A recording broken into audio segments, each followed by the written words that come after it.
नमस्कार, ABP news में आपका स्वागत है। मैं हूं रोहित सिंह सावल और आप देख रहे हैं भारत की बात का स्पेशल एडिशन शिमला से लाइव। देखिए, लोकसभा चुनाव में सिर्फ 10 दिन का वक्त बाकी बच गया है, लेकिन पूरे देश का फोकस इस वक्त हिमाचल प्रदेश में है।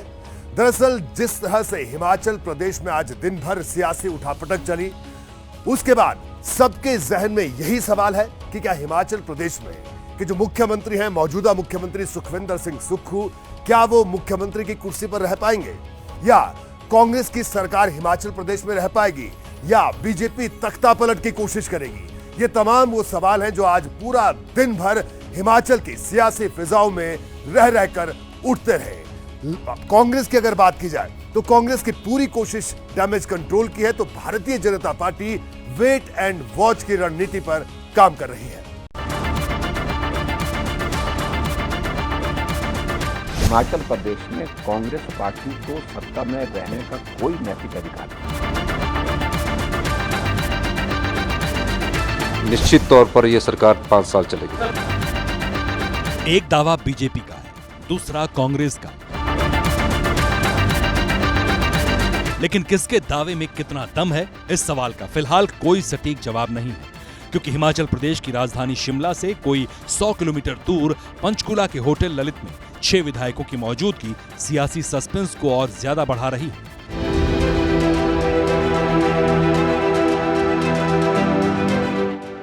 बीते 24 घंटे में हिमाचल प्रदेश की राजनीति में बहुत कुछ घटा है और अभी भी घटनाक्रम तेजी से बदल रहा है।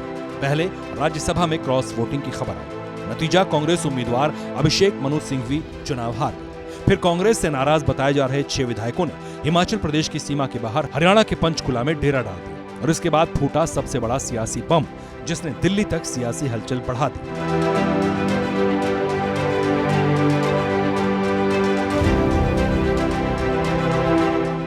हलचल पूर्व मुख्यमंत्री वीरभद्र सिंह के बेटे विक्रमादित्य सिंह के इस्तीफे को लेकर थी, जिन्होंने ये कहते हुए मंत्री पद से इस्तीफा दे दिया कि सरकार में सब कुछ ठीक नहीं है।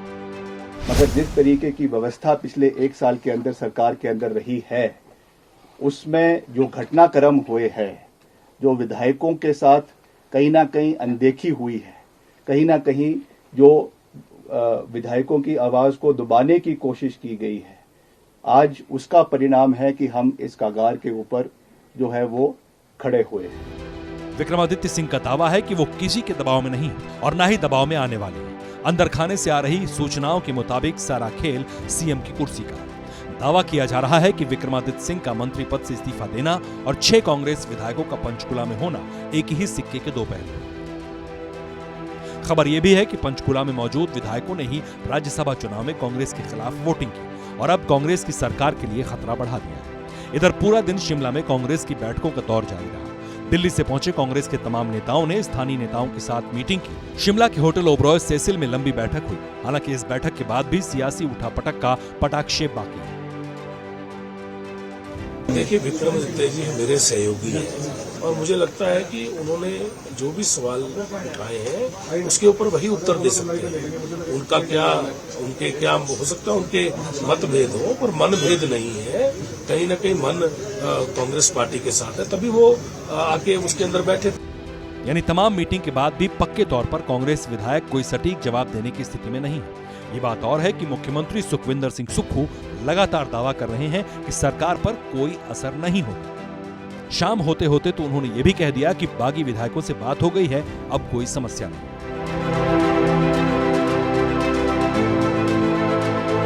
कुछ लोग हमारे किसी पर ना किसी प्रलोभन में आए हैं, अब उनको पश्चाताप हो रहा है। जो 6 लोग क्रॉस वोट किए हैं उनसे किसी लेवल पे बातचीत हो रही है, क्योंकि एंटी डिफेक्शन लॉ के तहत भी कार्रवाई शुरू हुई है। स्पीकर ने शो कॉज नोटिस भी दिया।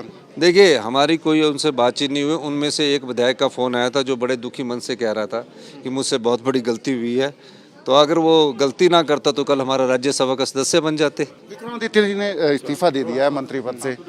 देखिए, विक्रमादित्य जी ने सुबह इस्तीफा दिया था, मेरी उनसे बैठकर बात हुई है, उनका इस्तीफा को स्वीकार नहीं किया गया है। अगर मुख्यमंत्री सुखविंदर सिंह सुक्खू के इस बयान को सच माना जाए तो हिमाचल प्रदेश में राज्यसभा चुनाव के बाद शुरू हुई सियासी उठापटक का पटाक्षेप हो गया। लेकिन क्या वाकई ऐसा है? क्या शिमला में शुरू हुई कांग्रेस की मीटिंगों में बगावत का समाधान खोज लिया गया? बीजेपी का दावा है ऐसा कतई नहीं। विधानमंडल दल है उसका अपने नेतृत्व में आस्था नहीं, विश्वास नहीं, और कहीं कहीं सरकार की जो फेल्योर है, इतने 6 महीने से सरकार चलते हुआ है, जब से 1 साल लगभग होने को आया है, तब से सरकार ने कोई ऐसा उल्लेखनीय काम नहीं किया जिससे विधायकों को ये भरोसा हो कि वो दोबारा चुनाव जीत करके आएंगे।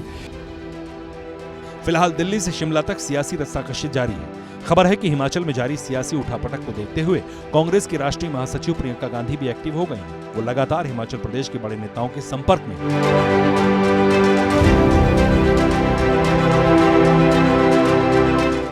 वहीं कांग्रेस नेताओं ने बागी विधायकों के न मानने पर बनने वाली तमाम संभावनाओं पर भी विचार शुरू कर दिया है।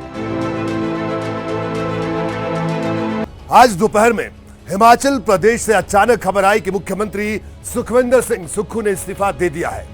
लेकिन जिस तेजी के साथ खबर आई, उसी तेजी के साथ मुख्यमंत्री ने इस खबर का खंडन किया और साथ ही साथ यह भी बताया कि उनकी सरकार प्रदेश में है और वो अपना टर्म पूरा करेंगे। ये तो बात उनके दावे की थी, लेकिन सवाल सबसे बड़ा यही है कि अगर कांग्रेस को हिमाचल में अपनी सरकार बचाकर रखनी है या सरकार चलानी है, तो फिलहाल कांग्रेस के पास विकल्प क्या है। हिमाचल प्रदेश के मुख्यमंत्री सुखविंदर सिंह सुक्खू ने बजट वाला इम्तिहान तो पास कर लिया, लेकिन क्या सूबे में कांग्रेस की सत्ता बचा पाएंगे? स्पीकर के आदेश पर बीजेपी के 15 विधायक तो निलंबित हो गए, लेकिन क्या सुक्खू बहुमत का आंकड़ा बरकरार रख पाएंगे? जो महाराष्ट्र में हुआ, क्या हिमाचल प्रदेश में भी वही होने वाला है? अगर ऐसा है तो सीएम सुक्खू कौन सा दांव लगाएंगे? यही सब देखने और परखने के लिए कांग्रेस आलाकमान ने दिल्ली से अपने 2 बड़े नेताओं को ऑब्जर्वर बनाकर शिमला भेज दिया। इनमें हरियाणा के पूर्व मुख्यमंत्री भूपेंद्र सिंह हुड्डा और कर्नाटक के डिप्टी सीएम डीके शिव कुमार हैं। कर्नाटक में हुए राज्यसभा चुनाव में बीजेपी के 2 विधायकों से क्रॉस वोटिंग करा लेने के बाद डीके शिव कुमार का आत्मविश्वास वैसे भी काफी बढ़ा हुआ है, लेकिन हिमाचल का चैलेंज आसान नहीं। वहां ग्रैंड ओल्ड पार्टी को एक साथ 2 मोर्चों पर लड़ना है। पहले मोर्चे पर कांग्रेस को बीजेपी की आक्रामक रणनीति का मुकाबला करना होगा। दूसरे मोर्चे पर खुद कांग्रेस का अपना घर है, उसे अपने विधायकों की नाराजगी मिटानी होगी, उनका मन समझना होगा। लेकिन मुश्किल यह है कि दोनों मोर्चे आपस में एक दूसरे से जुड़े हुए हैं और इसी वजह से कांग्रेस के लिए क्राइसिस मैनेजमेंट का काम मुश्किल हो गया है। हम ऐसा क्यों कह रहे हैं, इसे कांग्रेस के विधायक रवि ठाकुर की बात से समझिए। कांग्रेस के साथ है, बीजेपी के साथ है, कांग्रेस के साथ है, बीजेपी। रवि ठाकुर कांग्रेस के उन विधायकों में शामिल हैं जिन्होंने राज्यसभा चुनाव के लिए कल हुई वोटिंग में बीजेपी उम्मीदवार का साथ दिया और उसके बाद से ही बीजेपी के साथ रहने का ऐलान कर चुके हैं। इसने कांग्रेस के संख्या बल वाले गणित की बुनियाद हिला दी। कांग्रेस की परेशानी का मीटर कहां तक पहुंच चुका है, ये पार्टी की महासचिव प्रियंका गांधी वाड्रा के बयान से समझा जा सकता है। लोकतंत्र में आम जनता को अपनी पसंद की सरकार चुनने का अधिकार है।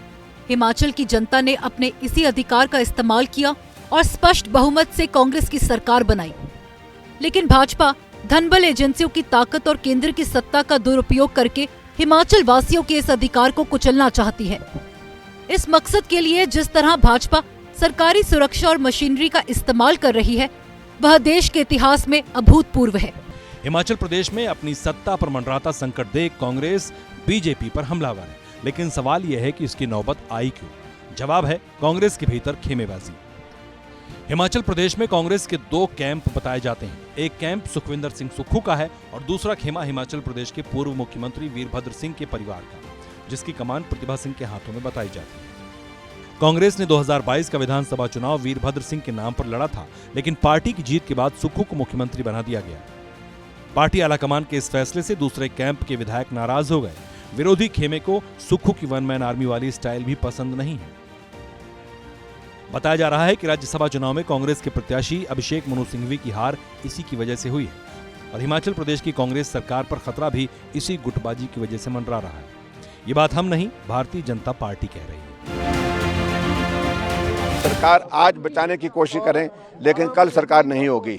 1 दिन 2 दिन की बात कर रहे हैं, सरकार आने वाले समय में नहीं होगी कांग्रेस की। इस बात को उनको मानना चाहिए। हम अपना बहुमत भी साबित करेंगे। मैं संघर्ष की राजनीति से निकला हूँ। भारतीय जनता पार्टी तड़प क्यों रही है? अभी हमारा बजट पास होना, उसमें वोटिंग करवाइए और जो उनके साथ गए वो भी कुछ हमारे संपर्क में है। आज जो बजट है उसमें कांग्रेस पार्टी की जीत होगी। बीजेपी के 15 विधायकों के निलंबन के बाद बजट पास करवाने को कांग्रेस अपनी जीत बता रही है और मर्यादा पुरुषोत्तम श्री राम का नाम लेकर बीजेपी नैतिकता की दुहाई दे रही है। आज सुखविंदर सिंह आज वहां पर मेजोरिटी में नहीं है, ये तो बात बड़ी स्पष्ट हो गई। डायनेस्टिक पार्टी है, वो उसमें अगर कार्यकर्ताओं के साथ, विधायकों के साथ अगर आप संवाद नहीं रखोगे तो ये स्थिति बनेगी और लोगों को घुटन भी होगी। और दूसरी बात, जहां आप बोलोगे कि नहीं आपने रामलला के दर्शन करने नहीं जाना, तो लोगों की मन जो आस्था है उसमें भी कचोट लगती है, वह भी एक कारण बना होगा।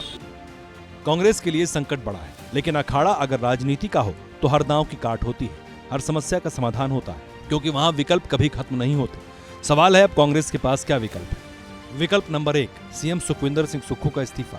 कांग्रेस के एक धड़े के विधायकों को सुखविंदर सिंह सुक्खू से परेशानी है। कांग्रेस चाहे तो मुख्यमंत्री बदलकर विधायकों की नाराजगी दूर कर सकती है। विकल्प नंबर 2, विधायकों का असंतोष दूर करना होगा। बताते हैं कि कांग्रेस के करीब 20 विधायक ऐसे हैं जिन्हें लगता है कि पार्टी उन्हें या उनकी मांगों की अनदेखी करती है। कांग्रेस को इन विधायकों के मन में भरोसा जगाना होगा, लेकिन ये रातों रात नहीं होगा, इसमें वक्त लगता है। विकल्प नंबर 3, वीरभद्र के परिवार को सत्ता। कांग्रेस के नाराज कई विधायक सीएम की कुर्सी पर वीरभद्र सिंह की पत्नी प्रतिभा सिंह या उनके बेटे विक्रमादित्य सिंह को देखना चाहते हैं, और अगर कांग्रेस ये मांग पूरी करती है तो दूसरे खेमे की नाराजगी का सामना करना पड़ सकता है।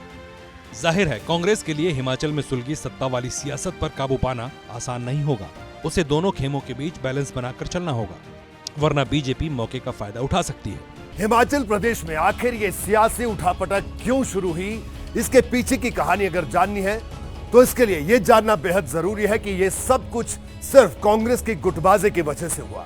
दरअसल सुक्खू मुख्यमंत्री तो बन गए, लेकिन वीरभद्र खेमा, मुकेश अग्निहोत्री खेमा, यानी वीरभद्र खेमे का मतलब विक्रमादित्य सिंह जो कि वीरभद्र सिंह के बेटे हैं, वो उनकी नुमाइंदगी करते हैं उनके देहांत के बाद। तो ये 3 गुट थे। इन्हीं गुटों की गुटबाजी को देखते हुए भारतीय जनता पार्टी ने संभावनाएं तलाशना शुरू की, और ये मौजूदा तस्वीर उसी का नतीजा है।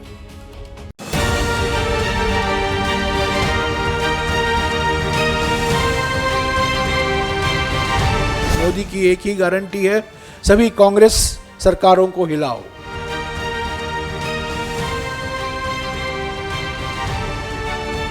कांग्रेस के विधायक अगर अपने मुख्यमंत्री को बदलना चाहते हैं तो ये उनके अपनी पार्टी की बात है।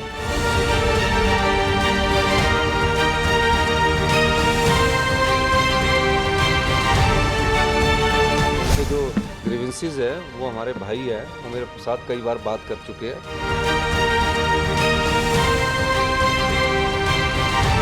कांग्रेस जो है वो मैंडेट खो चुकी है।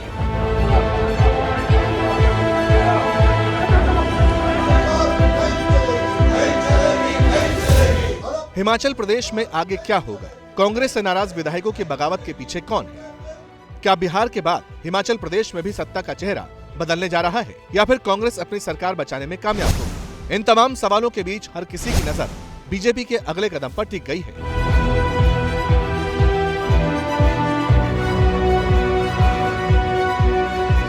दरअसल चर्चा है कि पहाड़ी राज्य हिमाचल प्रदेश में अगर बगावत का दायरा और बड़ा होता है तो फिर सत्ता के अंकगणित में बीजेपी की एंट्री हो सकती है। हिमाचल प्रदेश में जारी सियासी उठापटक पर आ रहे बीजेपी नेताओं के बयानों से मिले संकेत भी यही कहते हैं। जनता जान चुकी है कि अब ये कांग्रेस सरकार अपना बहुमत खो चुकी है, तो अब भारतीय जनता पार्टी की यहाँ सरकार बनेगी, मजबूत सरकार बनेगी। और ये कैसे बनती है, कैसे होता है इसका काम, ये आप दिन ब दिन घंटों से आप आज से शुरू हो जाएगा। हर्ष महाजन वही नेता हैं जिनके राज्यसभा निर्वाचन के बाद हिमाचल प्रदेश में सियासी उठापटक का खेल शुरू हुआ, और अब वही बीजेपी सरकार बनने की भविष्यवाणी कर रहे हैं। तो जाहिर है कि हिमाचल प्रदेश में खेल शुरू हो चुका है। हालांकि अंदर खाने से मिल रही सूचनाएं बताती हैं कि बीजेपी तुरंत कोई कदम नहीं उठाना चाहती। कहा जा रहा है कि हिमाचल प्रदेश में बीजेपी वेट एंड वॉच की स्थिति में है। अगर कांग्रेस में दो फाड़ की स्थिति बनती है, ऐसी हालत में बीजेपी अपने पत्ते खोल सकती है। अब हिमाचल प्रदेश में BJP wait and watch situation में क्यों है, इसके पीछे भी वजह है। दरअसल सारा खेल सत्ता के अंकगणित का है, जो मौजूदा वक्त में पूरी तरह बीजेपी के पक्ष में नहीं दिखता। जानिए कैसे। हिमाचल प्रदेश विधानसभा में कुल 68 विधायक और कांग्रेस के कुल विधायकों की संख्या 40। इनमें 6 कांग्रेस विधायकों ने बगावत का बिगुल फूका, यानी कांग्रेस के पास अभी 34 विधायक, जबकि बीजेपी के पास कुल 25। और अगर 3 निर्दलीय भी जोड़ ले तो बीजेपी का संख्या बल 28 तक ही पहुंचता है। विशेषज्ञों का मानना है कि अगर बागी विधायक विश्वास मत के वक्त सदन में कार्रवाई से दूर रहे तो फिर बहुमत का आंकड़ा 32 हो जाएगा और कांग्रेस आसानी से बहुमत साबित कर देगी। जबकि बीजेपी के पास कोई चांस नहीं होगा। दूसरा, अगर 6 बागी विधायक सदन में रहते हैं और वो कांग्रेस के विरोध में वोट करते हैं, तब कांग्रेस की सरकार गिर जाएगी। लेकिन बीजेपी के पास सरकार बनाने का विकल्प नहीं होगा। दूसरा, बागी विधायकों पर दल बदल कानून की तलवार भी लटक जाएगी। ऐसे में बीजेपी की नजर बागी विधायकों के खास आंकड़े पर टिक गई है। ये आंकड़ा 13 विधायकों का है। अगर 13 विधायक बगावत करते हैं और उनकी सदस्यता खत्म भी हो जाती है, तब सदन में कांग्रेस के विधायकों की संख्या 40-13 यानी 27 बचेगी। वहीं बीजेपी के विधायकों की संख्या 25-3 निर्दलीय यानी 28 हो जाएगी। इसके अलावा सदन में कुल विधायकों की संख्या 55 होगी, जबकि बहुमत का आंकड़ा घटकर 28 रह जाएगा।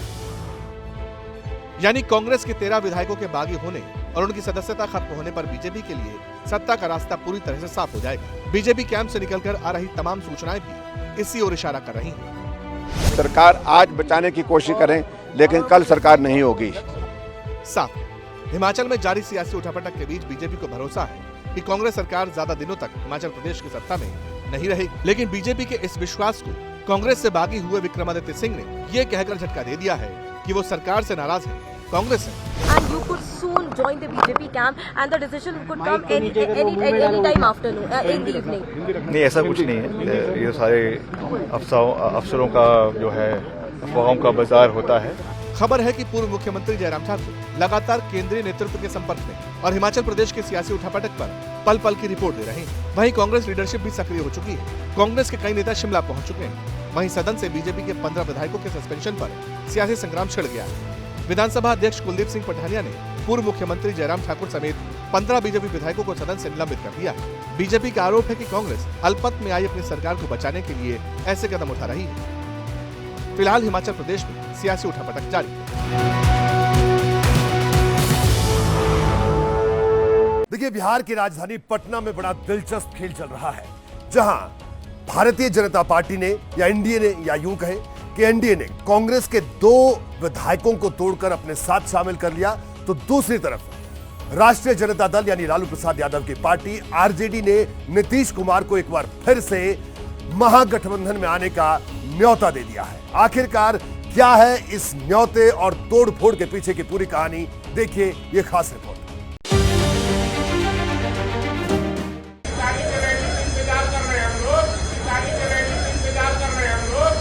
बिहार विधानसभा की सीढ़ियों पर सीएम नीतीश कुमार को आरजेडी विधायक भाई वीरेंद्र के इस खुले आमंत्रण ने सियासी तपिश बढ़ा दी है।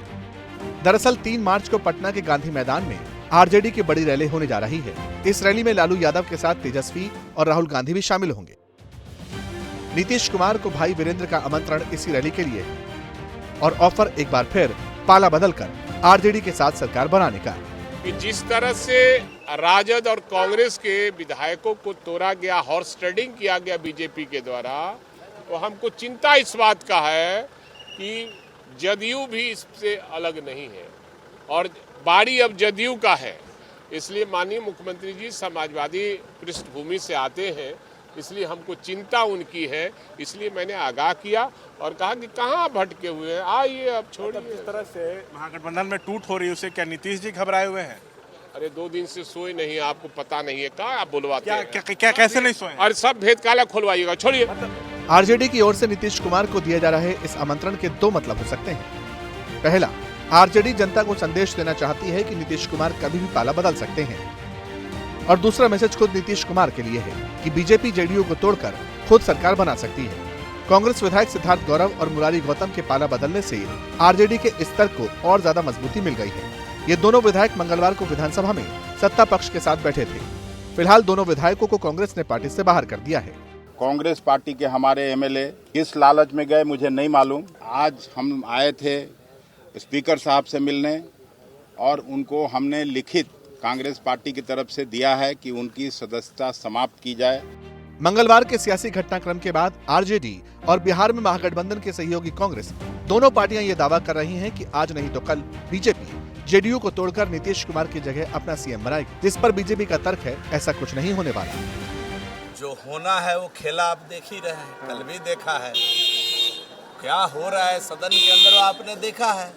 हमारी नीति में जिनका विश्वास है वो मेरे साथ आ रहे हैं, हमारी नीयत पर उनको भरोसा है वो मेरे साथ आ रहे हैं, हमारे नेता पर उनको भरोसा है वो मेरे साथ आ रहे हैं। साफ लफ्जों में कहें तो बिहार में अब नीतीश कुमार बीजेपी के साथ गठबंधन कर सरकार चला रहे हैं। लेकिन 28 जनवरी को पाला बदलकर जिस नए चैप्टर का आगाज खुद नीतीश कुमार ने किया था, उसमें हर बदलते दिन के साथ नई लाइनें जुड़ती जा रही हैं।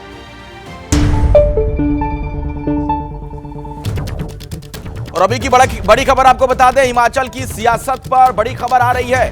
विक्रमादित्य ने कहा कि अब दबाव नहीं बनाऊंगा, और अहम बात यह भी, इस्तीफे वाली बात पर भी उन्होंने कहा कि इस्तीफा वापस लिया है।